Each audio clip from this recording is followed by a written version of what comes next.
கர்த்தராகிய இயேசு கிறிஸ்துவின் நாமத்தில் உங்களை அன்போடு வாழ்த்துகிறேன். இன்று ஆண்டவர் நமக்கு தரும் அற்புத வார்த்தை ரோமர் 4:21.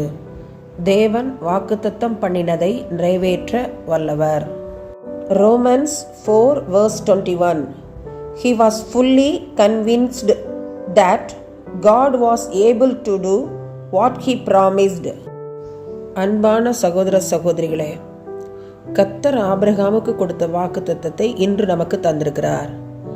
ஆபிரகாமை கர்த்தர் 75 வயதிலே அழைத்தார். நான் உன்னை ஆசீர்வதித்து உன் பேரை பெருமைப்படுத்துவேன் என்றார். கடற்கரை மணலை போல உன் சந்ததியை பெருக பண்ணுவேன் என்று சொன்னார். கர்த்தரோடு ஆபிரகாம் பேசிக்கொண்டே இருந்தார். கர்த்தர் சொன்ன வாக்குத்தத்த வசனத்தை முழுவதுமாக விசுவாசித்தான். விசுவாசிகளின் தகப்பனாக ஆபிரகாம் மாறினார். 25 வருடங்கள் நீண்ட பொறுமையோடு காத்திருந்த பொழுது சாராளுக்கு 90 வயது, ஆபிரகாமுக்கு 100 வயது. அப்பொழுது கர்த்தர் தம் வாக்குத்தத்தம் பண்ணினதை ஆபிரகாம் வாழ்வில் நிறைவேற்றினார். அருமையான மகன் ஈசாக்கை கொடுத்து ஆபிரகாமை ஆசீர்வதித்தார்.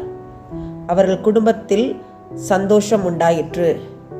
இன்று நீங்களும் நானும் கர்த்தர் தந்த வாக்குத்தத்த வசனத்தை விசுவாசிக்கிறோமா? இந்த புதிய வருட துவக்கத்திலே ஆண்டவர் நமக்கு கொடுத்த வாக்குத்தத்தம் என்ன? அது நிறைவேறிவிட்டதா? அது நிறைவேறும் என்று விசுவாசத்தோடு ஜெபத்தோடு காத்திருக்கிறீர்களா?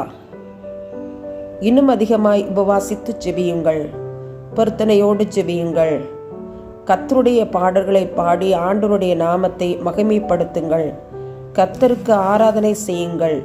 நிச்சயம் ஆண்டவர் நமக்கு இந்த புதிய வருடத்திலே தந்த வாக்குத்தத்த வசனம் நிறைவேறும். ஆமன். அன்பின் பரலோக பிதாவே, தர்மையான ஜெப நேரத்தில் எங்களை தாழ்த்தி உம்முடைய பாதத்தில் ஒப்புக் கொடுக்கிறோம். துதி ஸ்தோத்திர பலிகளை ஏறெடுக்கிறோம்.